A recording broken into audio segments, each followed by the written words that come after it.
You said that there were issues with the audio. It sounds, Kaz, like when Nora's speaking, you're not hearing her. There may be a lot of ambient noise, or there's something in the connection. At least on my end, you're really soft and she's really loud. Probably just the being mobile.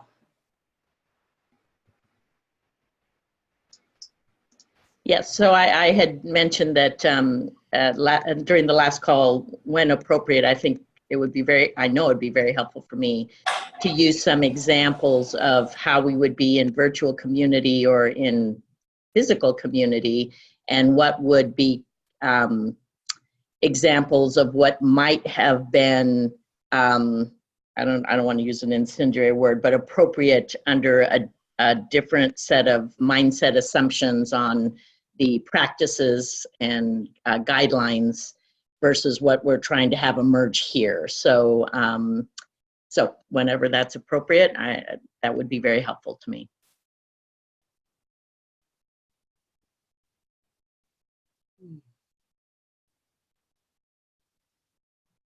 I'm Lisa. I would just add that Kaz's characterization of where we're kind of at made sense to me. And I agree. And I do think that one of the ways we can get more granular in understanding the nested relationships between principles and practices and norms would be what Nora just said about imagining scenarios where something is below the line or not quite an artifact of another paradigm. So I'm on board.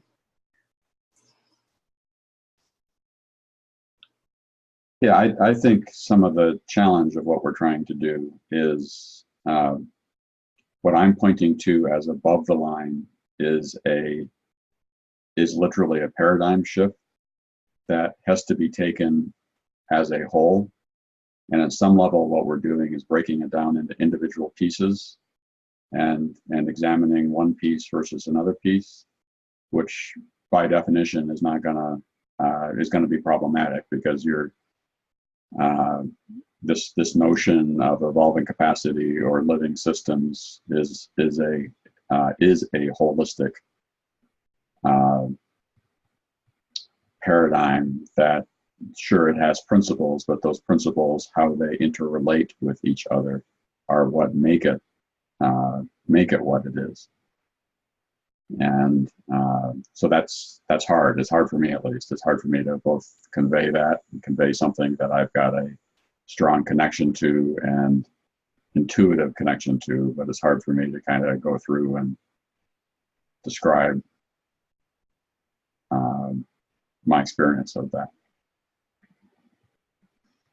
And that's why I'm thinking, Brian, because you're kind of at the I don't want to say you're at the nexus, but you have experienced, and Kaz may have too, and Lisa may have, so I'm not diminishing others' experiences, but what you're kind of seeing that is a different paradigm and mindset now above the line, yeah, versus some things you've seen in community building that now you look at it and say, I'm not sure if this is the right way, whereas the right way, the way that connects to this paradigm that 4 years ago you would have said, you know, go into that. That's exactly what we need to be doing. So I think, you know, if and when we get to that, if you could just use some of your own experiences, because I'm in that same world, I think it'll be helpful for me. And I think Kaz and Lisa are enough connected to it that, and they're Lisa's a smart enough cookie that, or person, was that politically incorrect?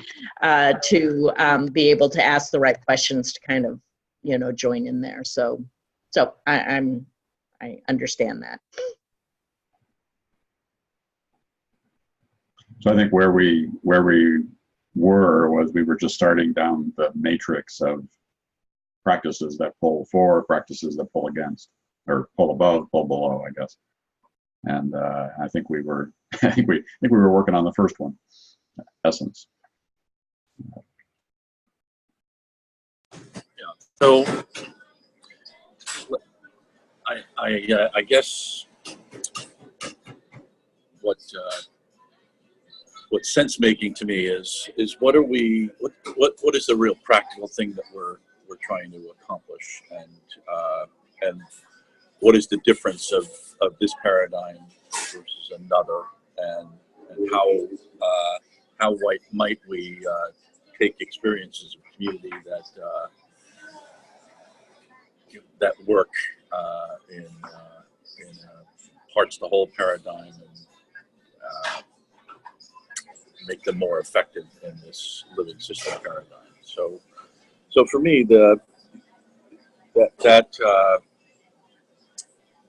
sense of community is for me a natural and emergent reality that we try and put words on and try and describe and try and create ways to approach more, let's call it more reliably. And one of the aspects of community, I think, is that it's present in all paradigms in some way. What's the difference of it being present in this paradigm has something to do with what wholeness we evoke in one another as we're pursuing this, and how do we systematically cultivate exchanges that are above the line deliberately and systematically. And so I guess one of the very practical things, what's a practical example of how we do this? For me, when working with a client that I'm wanting to point toward a developmental approach and toward this paradigm, a very basic practice these days is to point them to essence rather than to point them to problem solving, and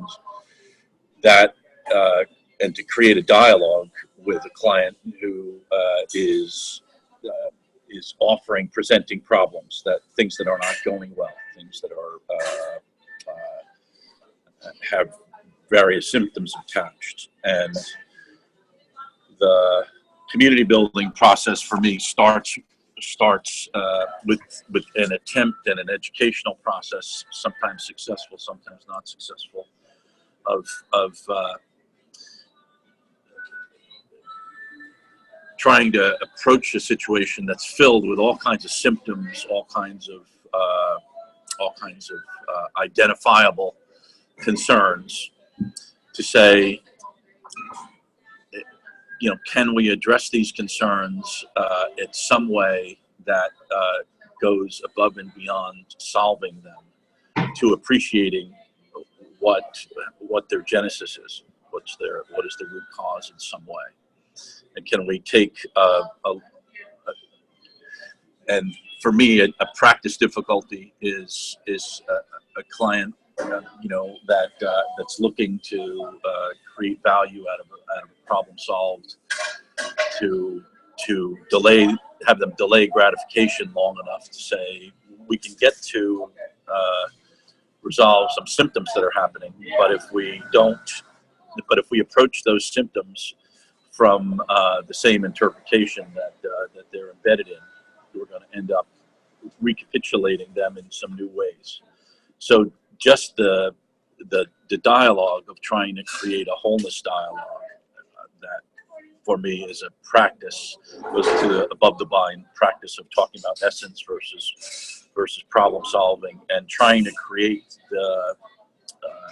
a deliberate approach that says that being reactive to individual parts is not as generative as somehow trying to appreciate what's generating very many of the symptoms that are going on.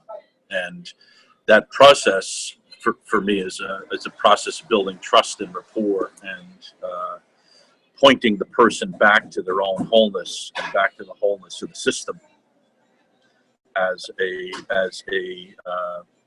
an approach. So it's a long-winded way of saying, for me as a practitioner, that's a practical example of an above the line versus a below the line type of dimension of the community building process. And it's fraught with all kinds of practice difficulties, like how do you actually handle that there are real problems, they require real attention, that the way problems are often presented is from a parts to whole perspective, and you have to build tolerance for this other paradigmatic whole to parts approach, and that itself is the community building process there, and shifting a person or a system from their presenting problems to an appreciation of their essence, not what's going wrong and not what's immediately broken, but how another dimension can be pursued by attending to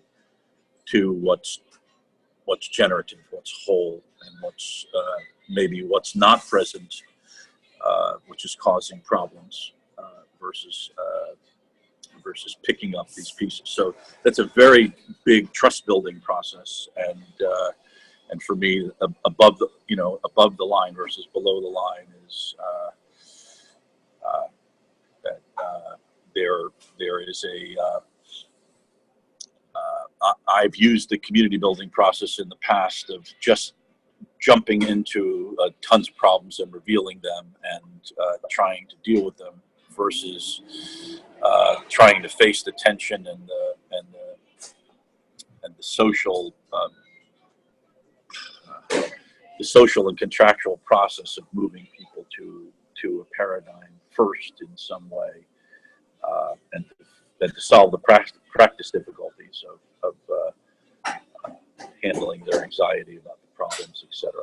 So anyway, this is some attempt to make practical above the line versus below the line, and also is some attempt to say that movement that at least I feel is an important part of the living community process is to move people toward a trust in themselves, a profound trust in themselves, and something that they can hold on to. And there's practice difficulty in how we move people and groups and systems into just that trust building process. So, and I guess this connects to some of the aspects of discussions we've had, Brian, on what would be a difference between the above the line and below the line type of community building process. So hopefully that helped to stimulate the conversation and give some answers to your. Thanks. This is Lisa. So, This is Lisa. Thank you, Kaz. That really got me going. For me, what I relate strongly to that example, and I think one of the important points that you're raising is that especially when we're talking about something as abstract as essence, where we may be pointing more to dispositions that we're sharing, such as trust, good faith, and being for the other unconditionally. That really brings me to some similar arresting disorder kind of behaviors in my own organization. The one I'm thinking about is around sexual harassment training. And we're always in that paradigm solving for the negative deviance, and in the process buying into the falsehood that somebody is the bad actor, and if we can just correct this part of the whole, we will somehow fix it.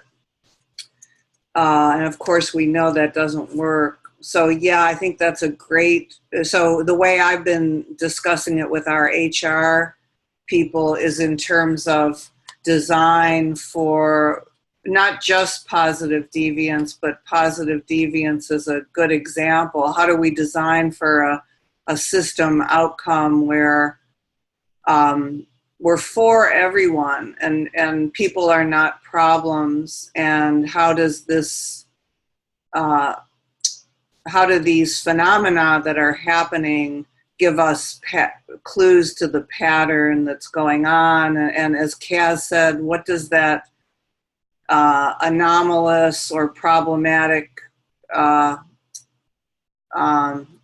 phenomena tell us about? What's the gift and what's the insight that difference or deviant kind of element of the pattern is showing us, and how can there be a collective learning around essence and uniqueness? So I'm resonating.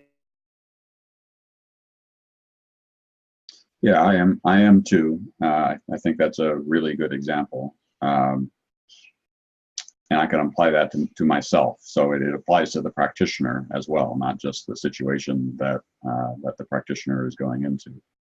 So I could use a couple different frameworks that I think I started to introduce last time. First, the notion that essence lives in the unmanifest realm, and then there's the manifest realm of existence.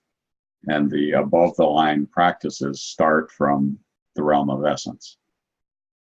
They don't ignore existence, but they are not, but you don't start with essence. So that's a pretty, if you follow that down the rabbit hole, that kind of contradicts many of the kind of given assumptions with organizational development of meet the organization where it's at.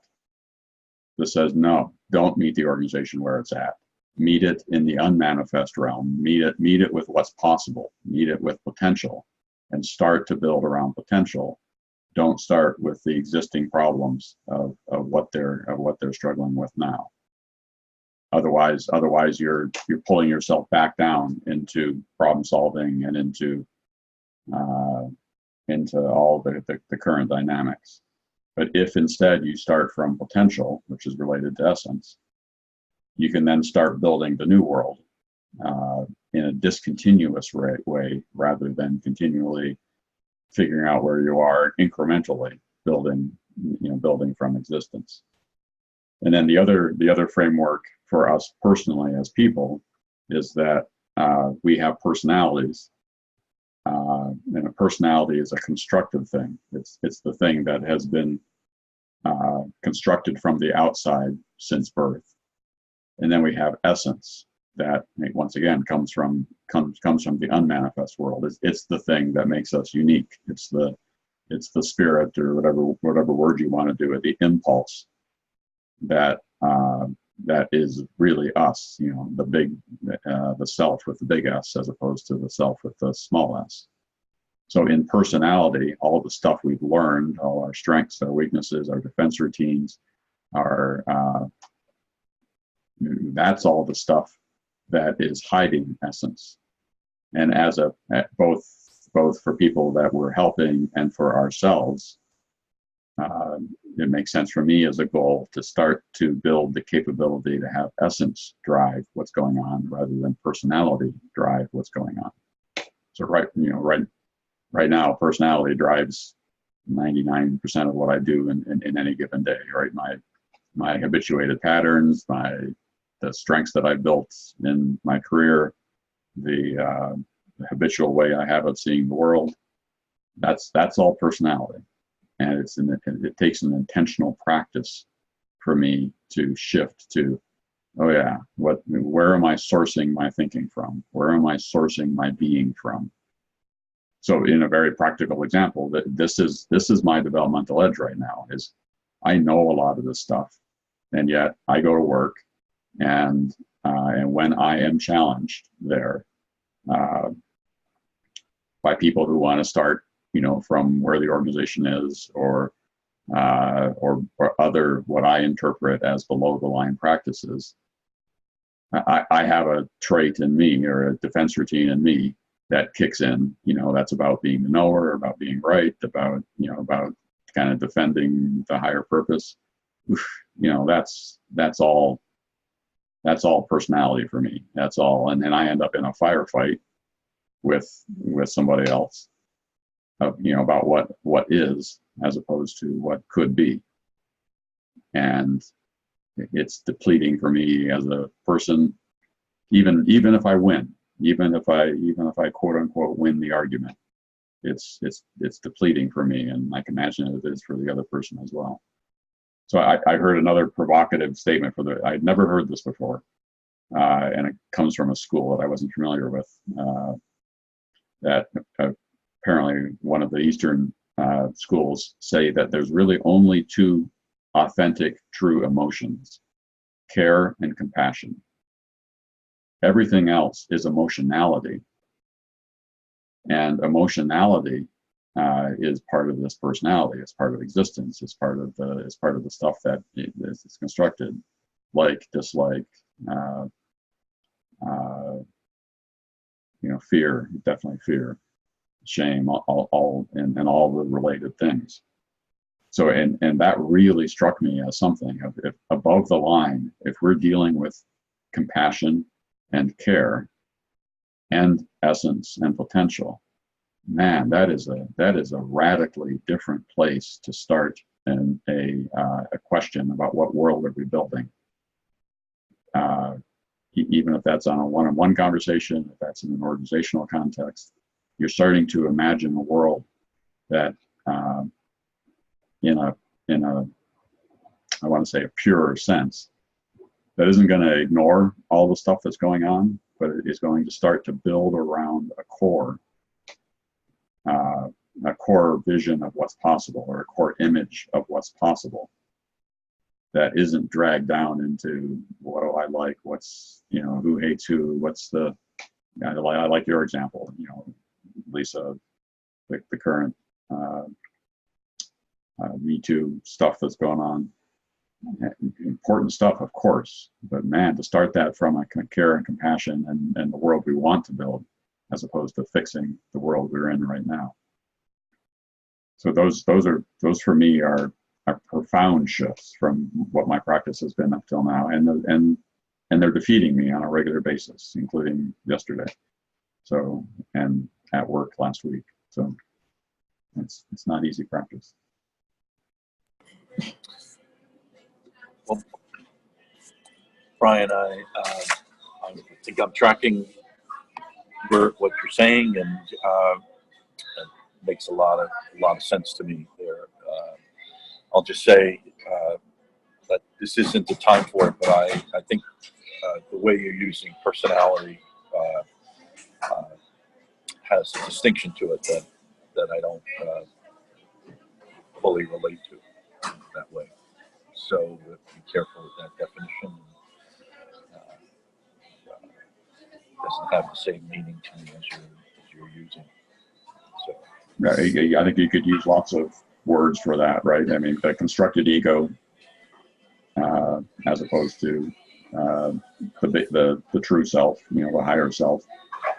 I think that there's it's just, but one of the things that I just to keep this very, very practical and real, I'm working on an engagement where people aren't asking me to help them create a living community or a developmental organization. They're asking me to help them with some very difficult problems that they have. And for me, that's been the norm in my practice. People haven't said, come and build a living community that is a developmental organization. Said we want to work better and we want things to go better, right? So the situation, as you were describing it, Brian, has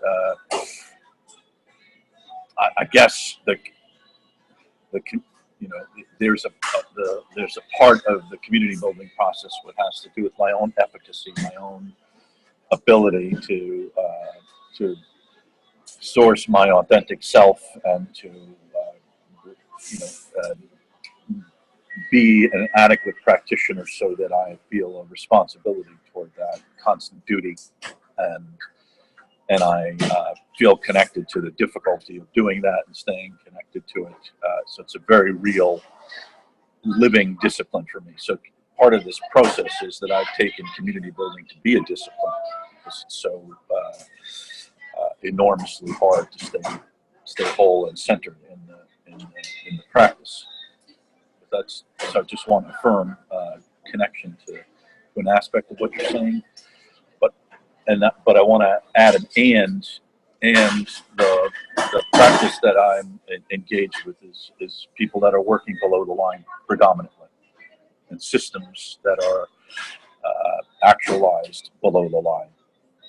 And I'm living, I'm practicing to bring above the line realities into the situation and to offer them as alternatives. So what is in the situation I'm moving into, there's a partnership of a company that has multiple partners, and the partners come from different perspectives. One dramatically below the line, and the other seeking something toward above the line way of conducting business.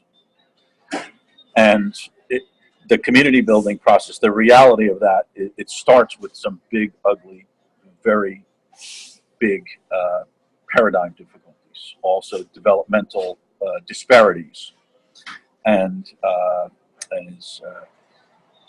the dialogue is situated in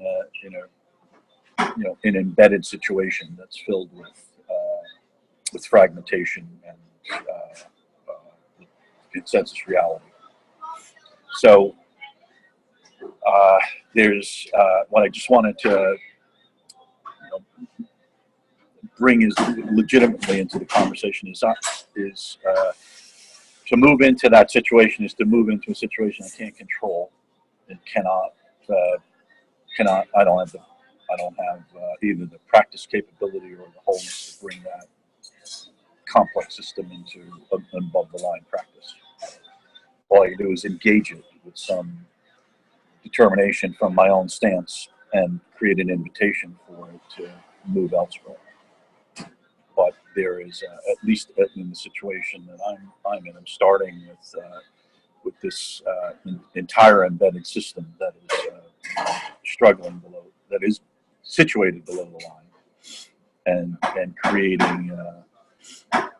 creating this possibility for alternatives. So the community building process for me is one of trying to hold these multiple paradigms, trying to create an invitation where, at least in this situation as of right now, it's a group that is habituated toward unresolvable conflicts, and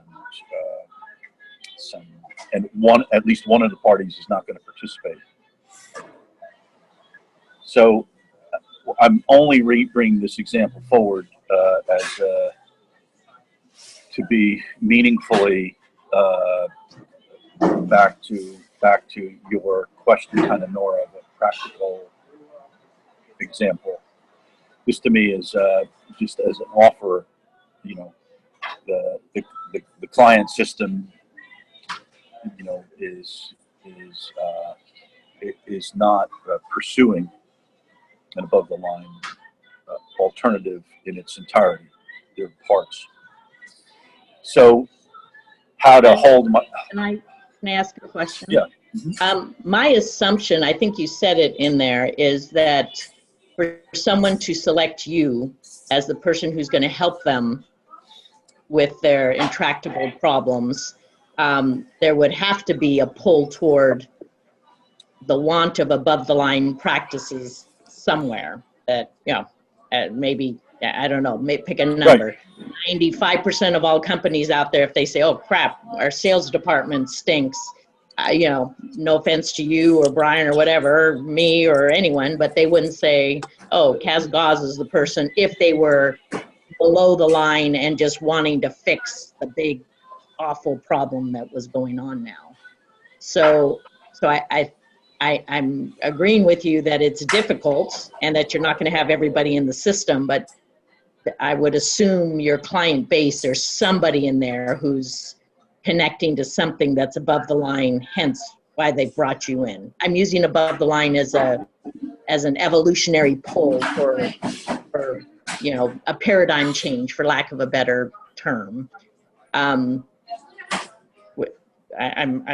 mean, Yeah, that's so- almost a rhetorical question, but I'm just trying to, it's not like you're being dropped into an organization and saying that there's a pull there somewhere. The purpose of my example was to illustrate my own experience of not being in control of a very complex social system and process that has below the line characteristics and And in hearing what Brian described, did you relate to that description of what he's describing he's encountering at work? Be more specific.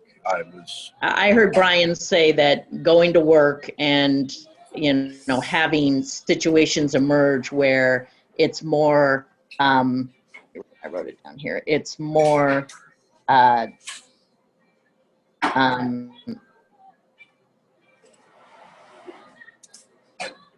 you know, it's more grounded in, you know, meeting the organization where it's at, that you can't expect the organization to operate in this other paradigm if we don't fix the problem that we've got going on right now. I'm greatly overgeneralizing, but that's what I was hearing.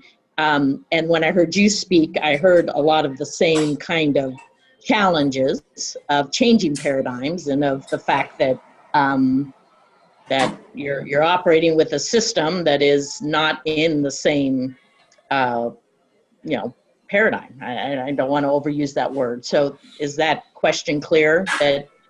Did you hear what Brian was discussing? I have a story in my head that when you hear what Brian's talking about, you think that system is primed to do what Brian is looking to do more than the system that you work in. And maybe that's not true.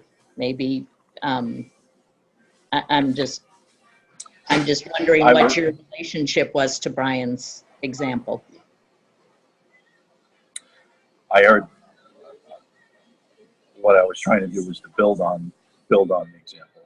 I heard Brian saying that he's engaged with a process which is a below the line process, and often in that engagement finds himself individually and personally conflicted on how to stay above the line himself as a practitioner, and how to access that, and how to use that access as part of the practice and remedy. And that was, we were describing, Brian was describing that situation, an actionable part of both the community building process and working from essence. And so I think I've picked that up. And I was saying, trying to add a dimension to say, okay, I recognize that makes a lot of sense to me. And there's another part I wanted to put on the table, which is so the veracity of the system itself and all of the players are, in the example I was trying to give forward, it's a normative process that I'm involved in. A normative process, I want to apply the living community building practice and the above the line practices too. And I was using it to illustrate the veracity of the system that isn't about my own individual practice. It's just the entire system coming from a different paradigm. And yes, you know, I've spent in this case nearly 4 or 5 months building rapport with someone, leading them through a process of accessing their own essence, and in the way relating with them in exactly some of the things that we were talking about, coming back to, while you have a problem, you have something else which is important, which is there are individual players in this system that are that I'm working to turn toward their own emergent, completely independent self as the solution, and moving that system to an invitation to have at least part of it access its authentic self, knowing that in this situation, I don't know that the entire system is going to be movable to above the line practice. But I was trying to give this example of, yes, there are people that are there not asking for an above the line solution. They're asking for a different way to get through it, and I am offering something like, go to your essence, and you'll find that there's a wholeness there that's larger than this problem. But that doesn't represent all the players or the system. So I was just trying to then illustrate that's the complexity of the world that I'm often practicing and where this. But it's you know, if I could get even more specific, right? Nora and I were in a 1.5-day meeting last week that I'm talking about, and I don't ever experience anybody asking for above the line practices. I experience people, in fact, I don't, many times entering a group, people are entering the group with the difficulty of some set of problems, which is kind of where we started at the meeting last week, because, you know, kind of the whole looking at the system and saying, man, this isn't working. And let us talk about the different ways that this isn't working. But what was accessible in at least a beginning sort of way is that they want something to be better. They want the business results to be better. They want to grow the business. They want the dynamics of the organization to be better. There's some impulse to improve what's going on right now. And I think that's universal, right? None of us would be hired as practitioners unless there was some impulse to improve. What I was experiencing in the meeting last week was I was working like hell to not, and I was partially successful, to not engage in what was going wrong now, but instead to use my practices to start to say, well, what could be? What is the strategy of the business? What are some of the characteristics of the business that we want to build? What would it look like if we were going someplace different? And in that, as another very specific practice, I had to personally stay out of the emotionality of the conversation and not engage in emotional processing about what was going on, because I noticed that was dragging both me personally as a practitioner and dragging the group back into the problem of what was going on now today. So there were multiple times when the conversation veered toward this isn't working, and it's not working because of something somebody in the room is doing or not doing, and the competence of this, that, or the other thing. They're back into problem solving. And say I partially succeeded, partially didn't succeed, of not engaging of working, not engaging in that process, and instead re-anchoring in where are we going. And in that terms, I'm not, maybe we used the word essence once or twice, but we were talking about business strategy. We were talking about what we want to build and grow. So that was that was tough for me. And there were a couple times during the meetings that I couldn't help myself and slipped into my own emotionality and my own need to be right and to argue with somebody. And I don't think it helped when I did that.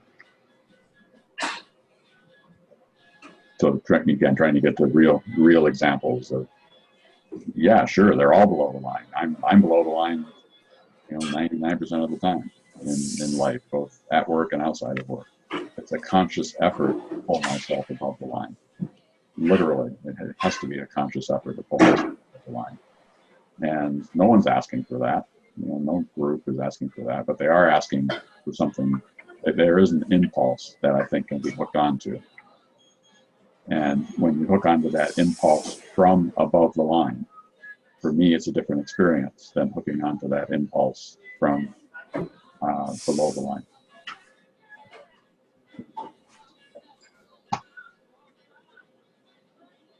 I'm Lisa. I would throw in a couple comments. This is really rich. Thank you both. I'm thinking about my own stumbles and challenges. I'm really present right now to this, one of the many paradoxes that you're pointing to, which is that even if I succeed in controlling or and training the system above the line, I have, in even intending to do that, I'm below the line. So there's deep paradox in all of this. The will to power and the need for control is persistent in human nature.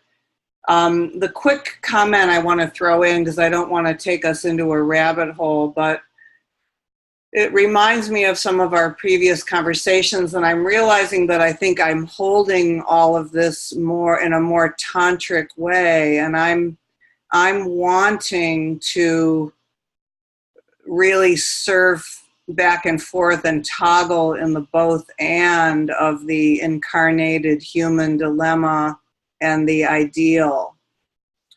So for me, the creative tension in the gap between the problem that we find the client system instantiated in and the essence and the potential that we know is possible is where all the action is. So that's really what I'm sitting with, is that gap is so lively from the perspective of providing us a handhold. So I'm loving that toggling, and I'm just going to stop there because I don't know where to go with it, other than to say that I'm struggling with this in my book, and my research assistant and I have been using this term pain point to denote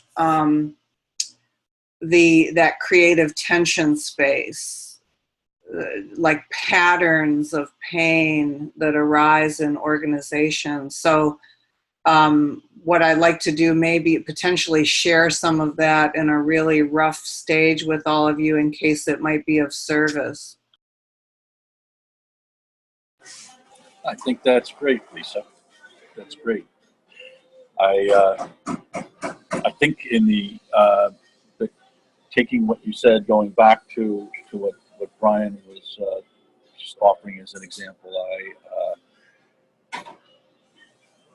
there is an above the line versus below the line kind of community building practice that Brian and I have been discussing for a long while. I think it's in this example you were just raising, Brian.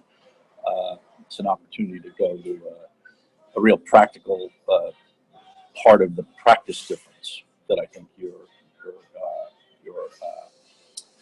been at least pointing me to it.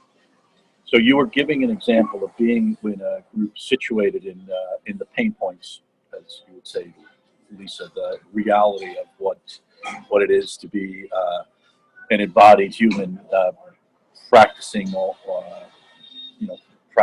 be more whole when situated with others, right? That's the beauty of communities. It's a consciousness practice, a collective consciousness practice. And a beauty of it is it's situated in the real world where imperfection is the norm in some way. So, Brian, the situation that you were describing, again, we've been working on this nuance a long time. You were saying you were working with the group and using their presenting problems you were using the dimension of pointing them back toward a greater whole, in this case by using strategy as a practical method, as a stand-in for essence and a stand-in for potential. So you were describing a group that was situated in interpersonal conflict at times, and as a practitioner, you were moving the group as it returned in the situation you're describing to some dimension of processing its interpersonal conflicts that are arising out of its current situation. And you were describing your own ineffectiveness to take it toward the conversation, would have altered the conversation from interpersonal exchanges to an exchange about in this case strategy. So that right there is a difference in the community building process we've been discussing a long time, because you've been pointing toward how conversations in the community building process that are in the pseudo community and chaos realms are needlessly recapitulating below the line activities, because they are situating people into, in some way, rehashing or just boldly entering into the experience of their interpersonal difficulties. And in this case, you're pointing toward that as not leading them to an above the line wholeness. So there's a practice difference there, Nora, that you would recognize, which is in a good part of my practice and how I practice with communities. I would have encouraged that interpersonal exchange as generative for where wholeness could be ultimately found, and trusting that people entering into that kind of interpersonal exchange on the current situation would lead toward some discovery, if it was processed in the right way, to a place of openness and wholeness, because people would eventually recognize that interpersonal conflict was not generative, and in that insight move towards something more whole. And in this case, Brian, you're just pointing toward saying leaving the group in processing its interpersonal conflicts that originate from parts of the whole and below the line, or simply leave a group struggling in a way that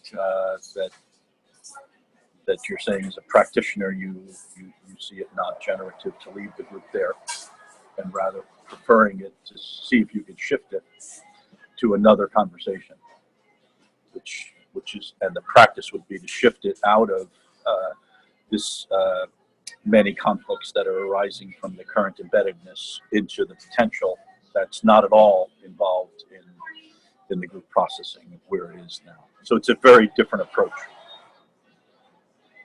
and I just thought it was poignant to try and take it as a practical example of practice difference. Yes, and so I think this might be an example of what you were pointing to, Lisa, a kind of the tension points, or I forget the word you used, the difficulty.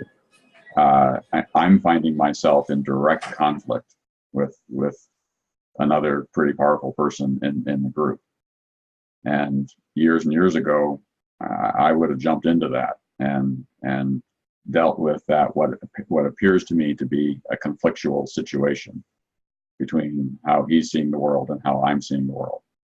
And we would have spent all day, and probably many more days, kind of in that interpersonal conflict, in that interpersonal dynamic. And it's man, that is viscerally alive for me. I spend a lot of the weekend sitting with that. from a personal point of view, because it still appears to a conflict. It appears to me as a conflict, and I can't yet resolve that conflict. What I'm looking for is to figure out a higher order way of understanding the situation, of understanding the potential in the situation, that resolves that conflict through what we're working on, as opposed to hashing it out down in the current situation, in the current order of energy that the system's in right now, which is not very good. Right, where we are right now is not very effective. And I think that there's a way of reframing the situation from potential that could lead to a higher order outcome. And I haven't found that yet. So that's the tension that I'm sitting with. That's the unknown that I'm working with, about refusing to resolve it at a lower order and staying with it, going, okay, I got to keep working on myself, and the group needs to keep working on what's possible until a new resolution, reconciliation presents itself. This is really generative for me. I feel like we're really grappling today with not only the practice discrepancy, but the theory discrepancy. I feel like we have our arms collectively around something very core. So thank you for these examples. I have one comment, Brian, along the lines of what Kaz said, this is drawn from my own experience with similar dilemmas. What do I do when I'm part of the system, from a whole systems perspective? I'm part of the dynamic, and what if when I'm triggered and my stuff is activated, I tend to want to retreat to a higher vantage point and do my own sense making, and ideally find that unlocking move that's going to beam me out, if you will. I would say what I would offer into your question, not that it's of any kind of an answer, I know that's really not what you're even asking for, but an observation would be, for me, the higher order perspective is how is the tension between you and this other individual a homeopathic catalyst for the system? What truth are you bringing from another vantage point that the system needs right now? And vice versa. What truth is he bringing that the system needs right now, right? That's the reconciliation that is beyond the conflict. And and that's, I've spent 15 years doing the clearing between individuals, and I can do it really well. And then at the end of that, somehow we're clearer as individuals, but the system hasn't moved. And so in this emerging practice for me personally, I'm owning the fact that I was triggered as my shit, not his shit, right? And if I inject my stuff into the community process, we lost Kaz. If I inject my stuff in, Kaz is right. Sometimes that works really well, but lots of times it doesn't. Lots and lots of times it doesn't. And it seems more rigorous and more productive for me to own my own stuff and personally manage it, so that I can get back to my truth, so I can get back to which I would equate with my essence, What is it that I'm seeing from a higher place that could bring that higher order resolution to the system and could also assist in pulling the other person to his or her truth, his or her essence, his or her more authentic insight that they're holding. And that elevation of being able to see it is going to bring the whole system to a new potential, a new possibility, rather than solving it at the current level. Let me add one more thing in here, Brian. I agree. I think, so assuming that when we're triggered as practitioners, we do our own work and our own processing before re-engaging the system.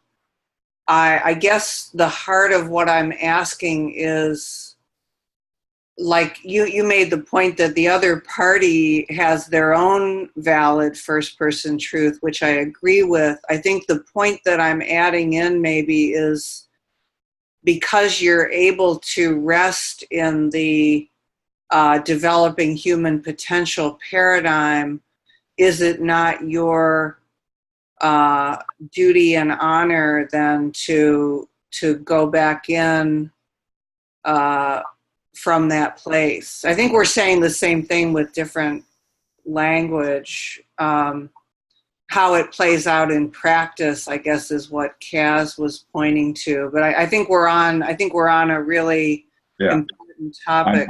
I think I'm making a relationship between the truth that you're speaking of and essence, and looking for the practices that allows both me and the other person to come from essence and avoid the interpersonal conflict that comes from personality or ego or the triggeredness of one or the other of us. So the practices that pull me, him, and the group up to a higher level of truth or essence or potential. Yeah, that was really helpful, Brian. So I'm Lisa. Let me add in one last piece then to get it on the recording. I think for me then, when I said earlier, I want it to be more tantric, my sense would be that your independent relative truths and the sacred conflict that they enact are sacred.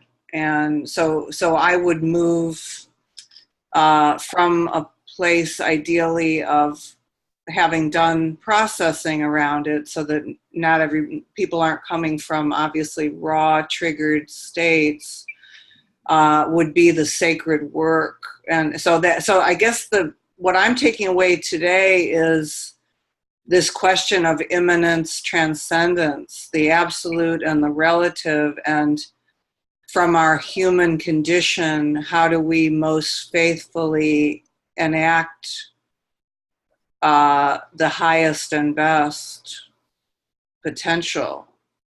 If I were to play this forward a little bit, and this is going to get lost in translation somewhat with the different language that we're using, but if you really fully adopt this above the line, what we're trying to do is honor everyone's unique essence. There is a huge sacredness to that duty, right? If in fact every person, living entity, including organizations, have this unique essence, that is a sacred thing that must never be imposed on, that must never be trammeled, that must be that is central to this whole approach.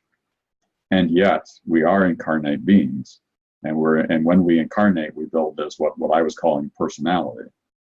We're not trying to get rid of the personality, because the personality is how we show up in the world, right? But it has the potential to be a manifestation of the essence, rather than a manifestation of our learned defense routines and our what all of the traditions say is that humans are asleep. And so a way of saying that is we're being driven. I'm being driven by my personality right now. I'm being driven by my ego with a small e. And the challenge, the tantric challenge, is to have my ego express who I really am, have my ego, have my personality express my true sacred essence. And that's development. That's the process of building the capacity to be able to do that, both as an individual and as an organization. I think I'm placing more emphasis when I use the word tantric on the sacredness of the incarnate, flawed human personality. So the both and of that gap is really what I think that may be where we differ in our mental model. Okay, Lisa, I think this is important. I would invite you to just say a little bit more about this tantric frame that you're using. So just to see if I'm tracking. You know, part of what attracts me to a community building approach to building living systems and to this above the line practice is just that it is a practice amongst imperfections, embodiment, and that there is an interpretation, at least that I've used and am using habitually in this process, which is that it's not an error that we're imperfect. It's not an error that we have developmental needs and or various kinds of ways we don't show up whole. It's really a difference between being in the unmanifest realm and the manifest realm, and the wholeness of community building for me and that I've been pursuing remains that it's in a practice. It's a practice of collective embodiment where imperfections can be below the line noted as things that are notable to give one another feedback about how we're broken, about how we should correct ourselves, how we have this huge need for improvement, as opposed to something I think that you're relating to now, at least I'm relating to deeply, which is to see each other as imperfect with some equanimity, with some caring and love, to look at imperfection as truly a sacred thing, and to come toward the other not as broken, but as somehow different. And the whole category change, I think, in the above the line practice is I'm not giving you feedback about how you're broken. I am relating to you in your wholeness about how I see you, even when it displeases me, even when it's not something if I can resist judging, if I can just see you in your own wholeness and understand that I'm coming from my own brokenness in that encounter with you, that this whole above the line practice for me is a practice of somehow holding these imperfections in a sacred way that brings some sort of healing that's a sacred kind of healing. It comes from something other than the direct interaction with me, with an other, and takes some trust in a generative universe and a generative healing source that is active in that situation. That's not looking at this brokenness as something that I want to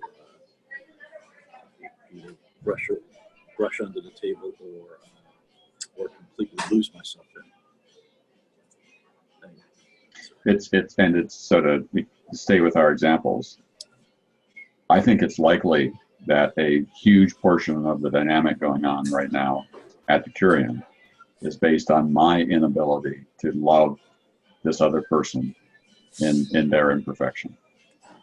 And instead, I, as a person and as a practitioner, am dropping to a lower level, dropping to the conflict of it. And yeah, I mean, exactly what Kaz is saying is I'm attempting to grow my ability to be in that process with the other person, and failing most of the time.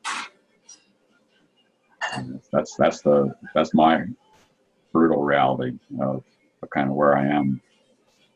And I would think, Brian, this gets back to where your practice is evolving and changing, and we've been again discussing this, because one aspect of the community building process is that you gain the ability to give a person authentic and direct feedback about how you experience them and your own experience in it. And again, that's something I've been involved in, encouraged, and deeply tried to master. What you're pointing to here is in some way you've used that approach, and it's failed to generate something.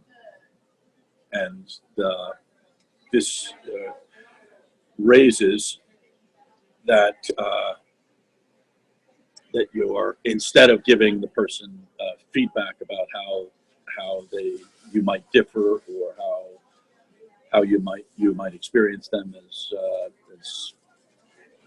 you know, not contributing well, or how you might how your views and theirs are conflictual. The idea being you would raise that with authenticity and with integrity. In this case, it's saying go through an entirely other door and find a wholeness that you alone have to pursue, regardless of the volition of the other person, and to find an access in the unmanifest that creates an encounter where that condition of fragmentation and that condition of imperfection isn't the active force, that there's a generative force that's above and beyond that. And it's one, trusting that it's there, trusting that processing more of what's happening in a way is only going to regenerate below the line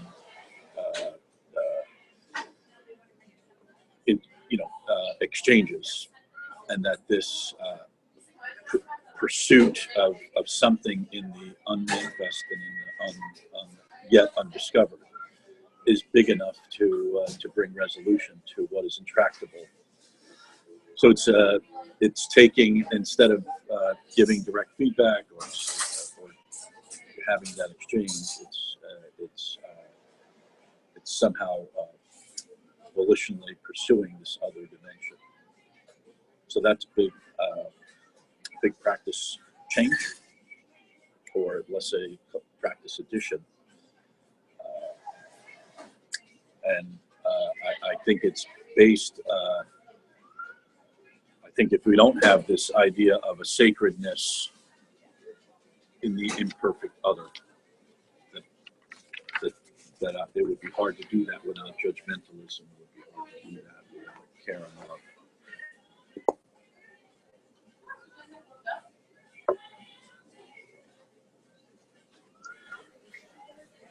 I don't know if any of this is making sense to you, Nora. You participated in some of that.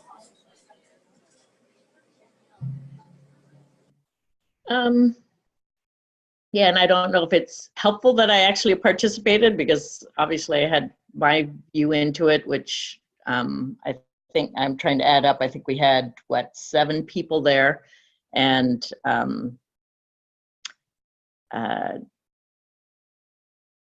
so it's helpful. If anything, when I hear you talk and when I hear Kaz talk, it is extremely subtle differences, because Kaz, I've heard you say, and let me put it this way, the examples are extremely subtle, and yet I know you two are connecting, and Brian, you feel that, and I see it as well as a profound shift in mindset, and how that manifests. There are just so many different factors going on. So, for example, would you be in this place now if you hadn't gone many, many times with this person to direct feedback and know it didn't work? And Kaz, I've heard you, meaning it wasn't helping the situation. Would you, so that's built into this example. And Kaz, I've heard you many times say, look, the way in is not, personal, what's the word everybody uses? Group, personal dynamics. It's by focusing on what is it that we're trying to build together and moving through that. So, so questions. The other thing, which we can, maybe laugh, and Brian, checking with you, is during the checkout, there was one person in the group who said, I was with another company that when this type of direct feedback was given, the person would have been fired. And I cannot believe that didn't happen. And what they were talking about were two individuals that had nothing to do with Brian and the other individual. There were two total other individuals, and the person, actually that was a third person. And then there was a person in that meeting who felt the meeting was being called because of their concerns, which was not the case. So we had so many things going on in that meeting. And that's the way life is, that's the way it works. So I can connect to what's below it all. But it just raises more. And let me pause. And I think with possibly two exceptions, possibly, and they were mild, I think everybody in the group did a pretty amazing job of not losing their self-management, for lack of a better term. So, the CEO in any other company, that's what they were referring to, would have had every other right to lose it and just say, because what was being said was, I wouldn't say it was from an above the line place, let me put it that way. So that what a gift that was, that person was able to hold the space that allowed somebody else to speak their truth, whether it was above the line or below the line. So I'm not sure if it's helpful to these particulars, but it just points out to me just how much of difference of, and how I think it was an advanced practice of what that group did, and the paradox that it's totally true from Brian's perspective, and I'm agreeing that we are dealing with very, typical what appears to be very typical organizational, I just want to love my work and love what the company's doing, and then everything's going to be okay. So that's what I'm hearing, Brian, you speaking to, if we can truly honor the essence of what each person can bring to that, and then hook it up to something that will create above the line pull in the universe, that's amazing. And to Kaz's point, I think we're, as intractable some of it may feel, I think we're pretty keyed up to do some amazing things, but it's how we approach doing it. So I don't know if that's making sense, but all of those things were kind of popping up in my head when I was hearing you describe it, Brian, and then Kaz hearing you trying to step into what really that meeting, I don't want to, Brian, you and I haven't talked about it, but in many ways that meeting, the last thing that meeting was the two of your dynamics being sorted through, for lack of a better term, which was kind of the original purpose of the meeting.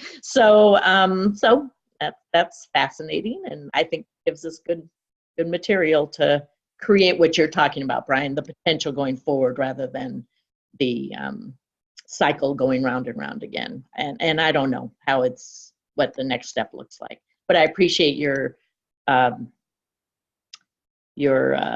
professional vulnerability and speaking to what that feels like when it's going on, and what you're holding while all this other stuff is going on as well.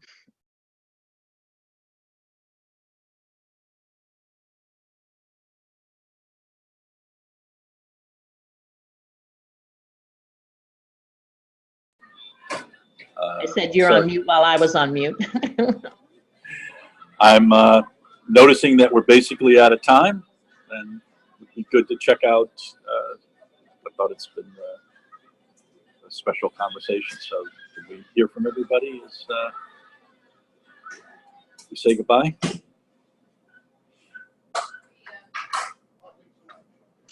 Yeah, I really appreciate the time. It helps me personally, personal life, made lots of connections, and what we're working on at Decurion and what we're working on with the DDO network. So I feel a little, what's the word, guilty that I'm able to access this kind of community to help, and I think that's what we're trying to build for the whole DDO community. So, and then Brian, to your point earlier, I'm not sure when we pick up on the other, move beyond Essence, if that's not that that's ever possible. So I think that might be helpful as well in the future. So thank you all. Yeah, I appreciated the conversation. It feels like we're deepening a understanding.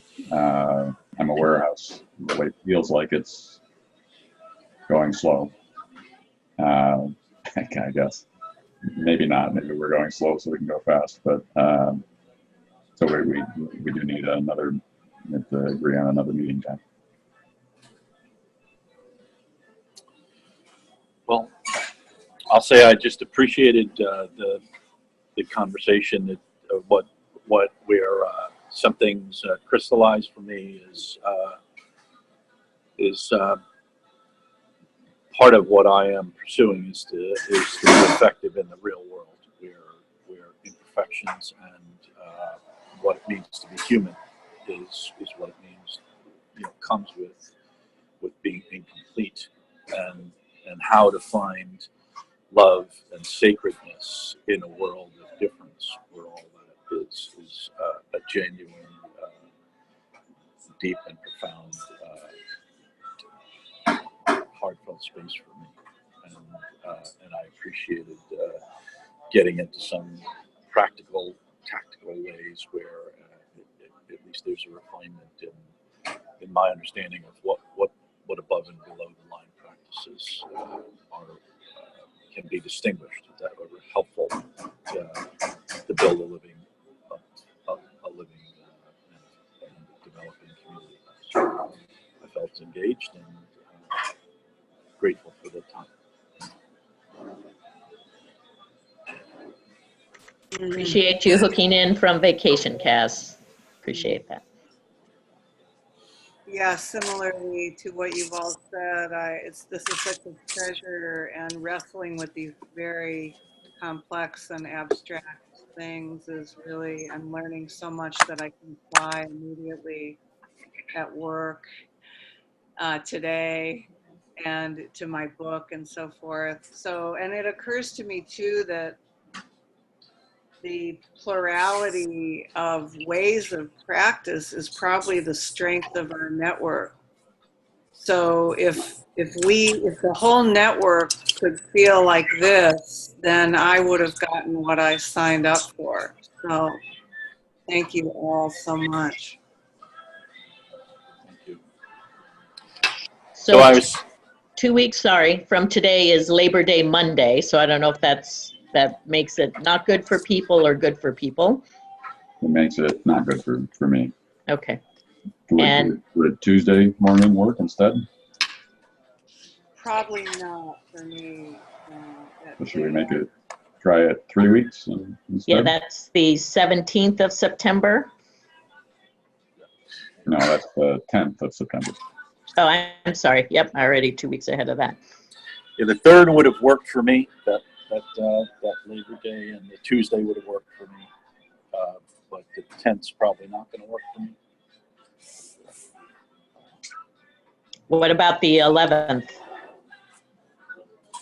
Tuesday morning will never work for me, basically. Okay. That's my tightest day. The only thing I can do is offer Sunday the 2nd, or probably have to skip the next Monday, 10th. I could do that. At what time?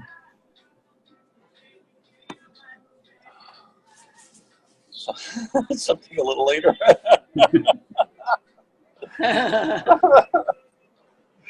Yeah, I could do that Sunday. I'm pretty sure.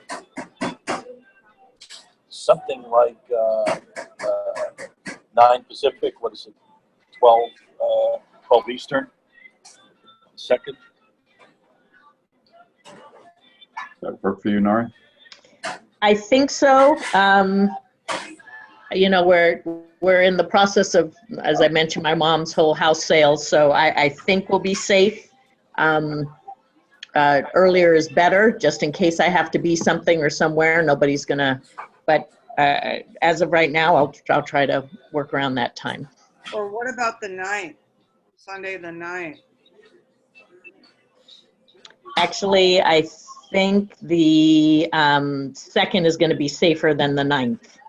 Okay. Thank So you. would you prefer like 8 o'clock, Nora? You know, Pacific? why don't we do 9, and I will let you know if for some reason I have to be at the house at 9 in the morning or whatever, in which case maybe we try to see to move it up earlier, but I'll assume everybody's just drinking coffee before 9 and that they're not booking other appointments. But like I said, I'm 80% sure it can work. It's just that one caveat if I need to be somewhere. It's about an Okay. hour's drive. Yeah, I have a guest from out of town too, so I'm gonna have to play it by ear on that one. But let's give it a shot. Okay. All right. All right. Thanks, everybody. Brian, you'll send it out, Brian? Thank you all. Have a good day. Bye. See you Bye-bye next now. time. Bye-bye. Bye.